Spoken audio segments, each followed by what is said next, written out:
Well, here at DoD, we're certainly, not unaccustomed to attacks by the fake news and people who want to subvert President Trump's agenda. What we are doing is what we've been doing all along. President Trump gave us the directive to help secure the border and to help deport illegal aliens who should not be in this country.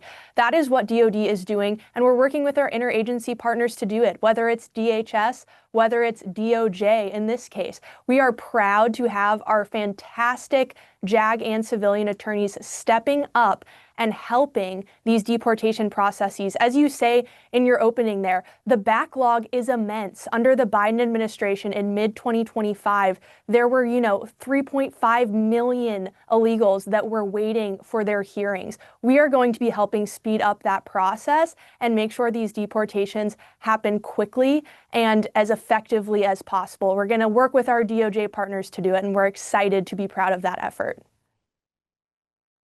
I want to talk about some of the execution of this, because that's where I think a lot of the attacks will come from, but a lot of the curiosity too is, how do you carry this out? The duration of these temporary posts is 179 days, according to Secretary Hegseth. Why 179? And can that be extended if necessary?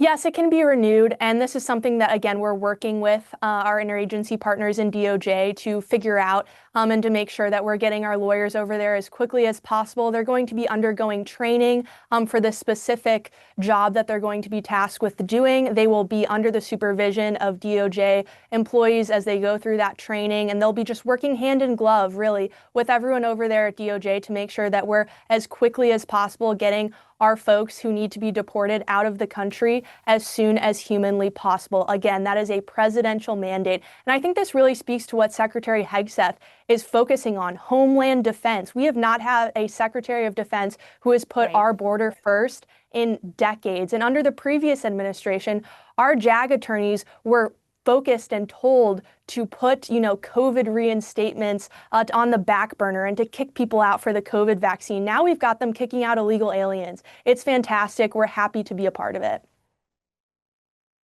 Well, what struck me, Kingsley, was a lot of the criticisms were coming from, as I mentioned at the top of this segment, the Immigration Lawyers Association.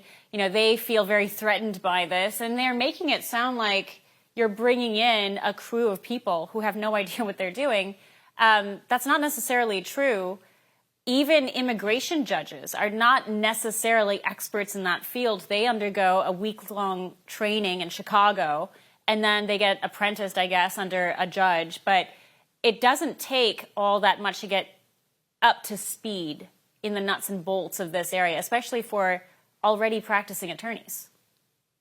That is absolutely correct. And as you point out, we are going to be sending up to 600 individuals over to execute on this mission. They're all going to be trained. They're going to be working with DOJ. And what's important, too, is when we're gathering folks that want to be detailed over to DOJ for this mission set, we're also going to be working with DOJ to ensure, that these people are up to the task, that they meet the criteria. There are going to be, of course, vettings and trainings that happen. But our attorneys here, I can tell you, working with them every day, are some of the best and brightest. And we are going to have both JAG and civilian attorneys who are excited to be a part of what we're doing here in collaboration with our interagency partners.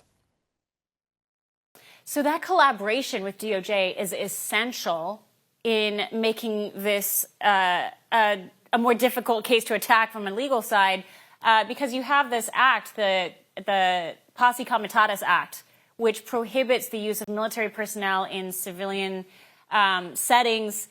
That is going to be something that you can avoid by ensuring the DOJ oversees that. Is that correct? Is that the nuts and bolts of how this is going to legally go through?